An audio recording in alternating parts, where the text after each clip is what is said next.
project for quite some time. When Emmy first came to me, she said, I want to write a musical for her capstone. My initial thought in my head was, no. Because it's quite a project, obviously. But I said to her, well, tell me what you're interested in, why you want to do it. After I heard her explanation and how passionate she was about it, and how much research she had already done, even if I wanted to, I wouldn't have had the heart to say no, because I have not seen students so passionate about a project since being here at Clemson. She has worked tirelessly on this for even years, even before we started working on it. Weekly in our lessons, the amount of research that she has done on this backstory and everything, and the time she's taken to incorporate it into writing original music and teaching the score to the cast and putting all of this together has been really, really inspiring for everybody. And I know that you're going to be just wowed by the amount of work that she has put into this. So without further ado, we will welcome the cast to the stage.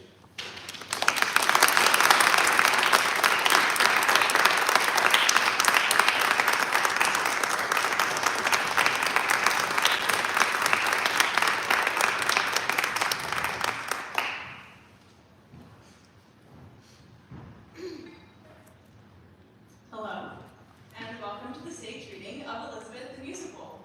A stage reading is a performance where actors read in sync from a script aloud, often with minimal staging. Tonight's stage reading will be a little bit unusual because I'm doing it as part of a capstone in music composition for my music degree here at Clemson. We will be performing song selections, and I'll be speaking in between to fill in plot gaps and to talk about my composition process. I also would like to invite you to interact with the programs as we go along. I have descriptions of each of the songs, a page showing the different motifs that you're going to hear tonight, as well as pictures of the actual people these characters are based on. My mom and I became hooked on a documentary series called Drain the Ocean during the pandemic. The two of us had been on a month-long obsession of watching every documentary we could find on Netflix, and had just discovered a gold mine of National Geographic documentaries on Disney+. We particularly liked Drain the Ocean because of how silly it was. Every episode began along the lines of, imagine if you could drain the ocean, peeling back the layers to reveal what's underneath. Now, with modern technology, we can. One day, as Mr. Russell Coulter began his usual narration, peeling back the layers of the Atlantic Ocean, he revealed a German U-boat resting on the ocean floor off the coast of South Carolina. I paused the show. Did you know that there were German U-boats on the East Coast during World War II? I asked my mom. She didn't, and so we took to Google. During my search, I happened upon an article written by the Coast Guard about a woman who intercepted clandestine messages sent by German U-boats before and during World War II. Her name was Elizabeth Friedman. I have never before become so immediately obsessed with a niche historical figure. Elizabeth was an English major who was obsessed with literature and got her start in cryptology working on a project for an eclectic millionaire. She wrote children's books, was famous for helping to take down gangsters in the 1920s, and worked with the Coast Guard during World War II to intercept and decode clandestine messages from German U-boats. But before she did any of that, Elizabeth was a 23-year-old school teacher in rural Indiana who hated her job. The first song of the musical begins with the moment Elizabeth decides she wants something different and goes to Chicago in search of a new job. The song starts with a simple melody, one that grows and swirls as she makes up her mind to leave the life she knows behind. When she does, the music changes suddenly. The key changes, and I employ the use of cluster chords to mimic the sound of car horns and the bustle of a city that would have been overwhelming to someone who had never been to Chicago before. I also introduced the first motif, Elizabeth's I Am Here motif, which sounds like this. A motif is a short, recurring musical idea, phrase, or rhythmic pattern that can be associated with a character, place, or idea. This particular motif represents change for Elizabeth throughout the musical. I also use a pedal tone throughout the first few songs.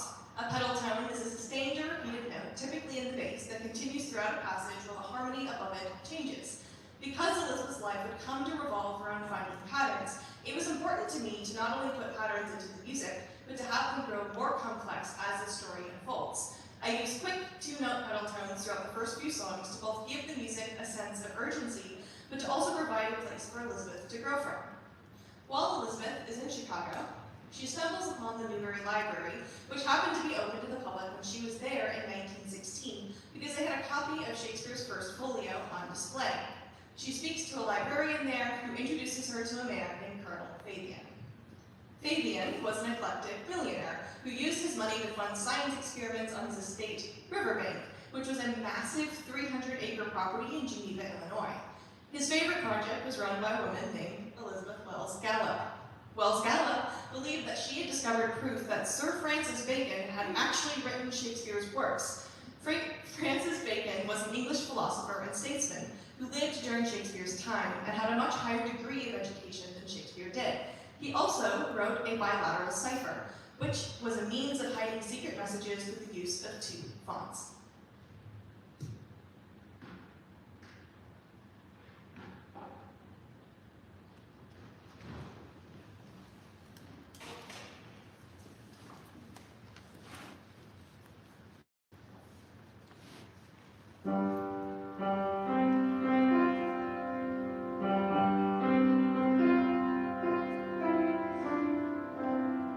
I am never quite so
if I let him tell you about it.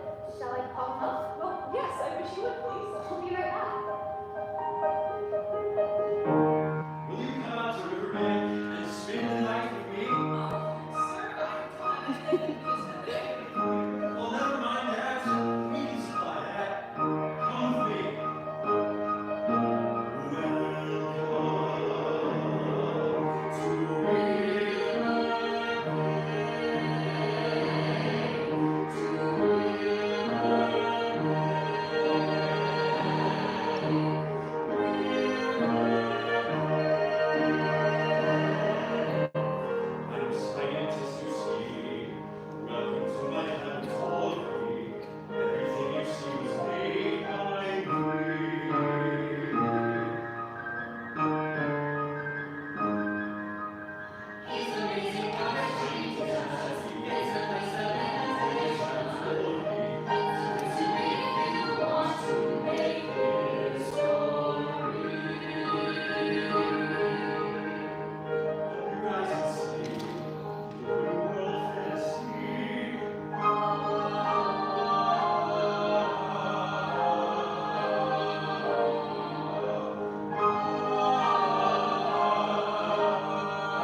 She gives Elizabeth the key to Francis Bacon's bilateral cipher and a worksheet and tells her to figure it out.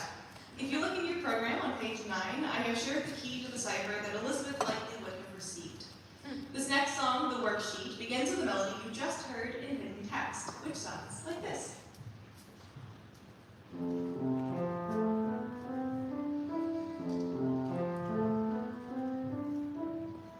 I introduced this motif during Welcome to Riverbank when Fabian first introduces Elizabeth to Wells Gallop. It happens again as an undercurrent throughout most of hidden text. The worksheet begins with this motif because it represents Wells Gallop's ideas about the first folio and Francis Bacon, and Elizabeth has not yet had time to form her own opinions. As the song progresses, the key and texture of the music changes as Elizabeth decides that Riverbank is the place she wants to be.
who spent his free time taking pictures of the estate and was also recruited to work and take pictures for the Shakespeare Project. In this next song, Pictures, William sings about the pictures he takes at Riverbank and the person he always wants to be in them.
Often a song that was previously heard in the same musical work, but in a different context or with slight variations. I chose to put the reprise rather than the song into my capstone because there's an important moment at the end of the reprise that's crucial to the plot. The story is not just about Elizabeth and her work, it's also a love story. At this point in the musical, Elizabeth has been at Riverbank for a year and grown incredibly close to William, and they spent many happy days together. They realize, however, that things are changing, and the safe, happy bubble they've been living in is about to burst as America enters the First World War. Even though they're singing about the happy days they've shared together, I wanted to make the music feel unsteady, to emphasize the undercurrent of anxiety they were feeling about the state of the world. I rapidly changed meters throughout the song, switching from 3/4 to 4/4 to give the music a lilting and uneasy feel. I also use a technique called non-imitative polyphony, which is a musical texture that features two or more distinct, independent melodic lines sounding simultaneously, where each line is unique and not a variation or imitation of the others. Finally, I also harken back to a motif that I introduced during Welcome to Riverbank, the first time Elizabeth and William meet. It sounds like this.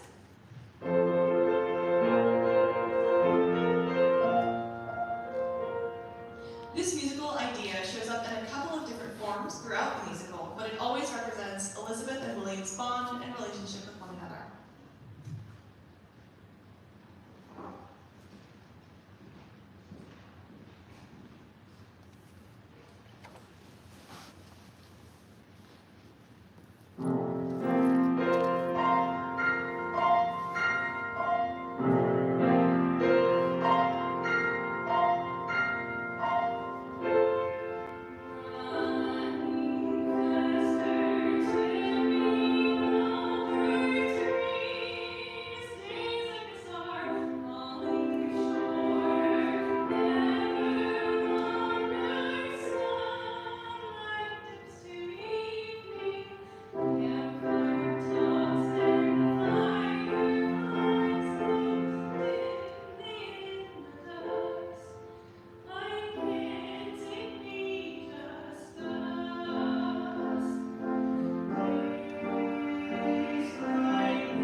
between songs, Elizabeth and William get married, and America enters the First World War.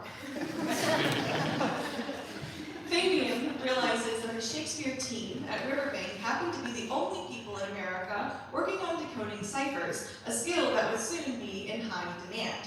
He offered Elizabeth and William's services to the US government, and they were basically voluntold to train a unit of new US military recruits on how to decipher codes. Elizabeth and William had only ever worked with the Baconian cipher, which they had come to determine wasn't even present within the first folio. Shakespeare did in fact write Shakespeare, so they had to learn a completely new skill as they were teaching it to others. During this time, they discovered that they worked best together and could quickly crack codes as a duo. Eventually, William gets deployed to France. In this next song, Without You Here, Elizabeth and William send each other letters. They lament how much harder it is to decipher messages without each other to bounce ideas off of. Eventually, they realize that their mail is being tampered with, and their messages may not even be reaching one another. I specifically wrote Without You Here in 3/4 because waltzes were a popular dance and music style before World War I. However, the style declined rapidly in popularity during the war, in part because men were fighting overseas, and social gatherings and dance floors became much less frequent. The waltz harkens back to their time together before the war, and is intended to evoke a sense of nostalgia and yearning. In the middle of the song, as the key changes from major to minor, Fabian enters, and we learn that he is tampering with Elizabeth and William's mail. His motif plays, but in a minor key, and with slight variations in the 4-note pattern that happens over top of the bass notes.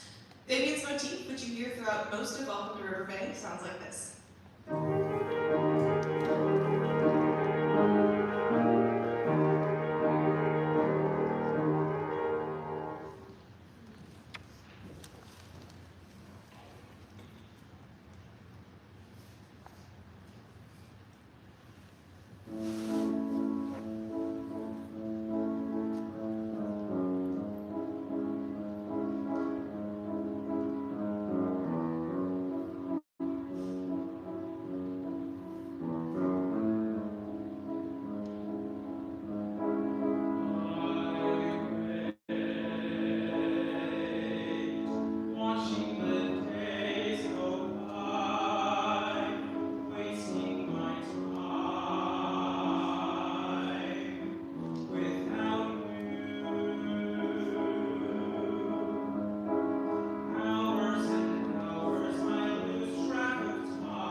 between the song we just sang and the final two songs that we'll be singing tonight.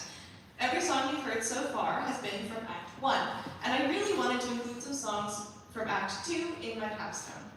After World War I, William and Elizabeth leave Riverbank and move to Washington, D.C., where William continues to work on deciphering codes for the U.S. government. Elizabeth struggled to get work as a woman, so she stayed home and had two kids, Barbara and John. Eventually, she gets hired by the Coast Guard to once again decipher codes, this time deciphering clandestine messages intercepted from the gangsters and rum runners along the American East Coast during Prohibition. Elizabeth appeared in a number of high-profile court cases and even testified against Al Capone. But before America entered World War II, she was hired again by the Coast Guard to decipher messages intercepted from German U-boats along the American East Coast.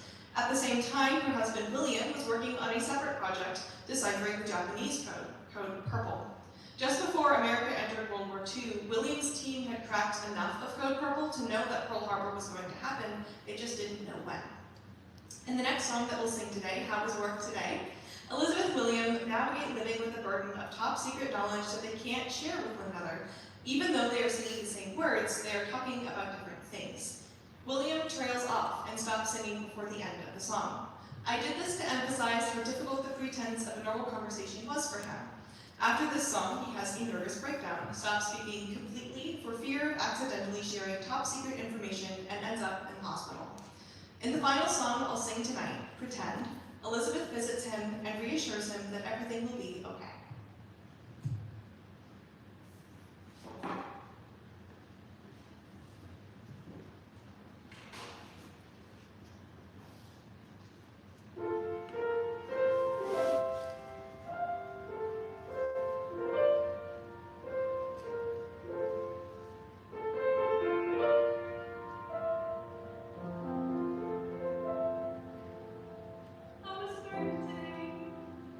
It was fine.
Shakespeare.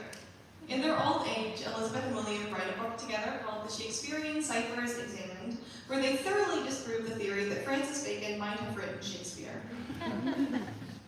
Thank you all so much for being here tonight. It is truly an honor to get to share my music with you guys, and with the most amazing talented cast I could have ever imagined.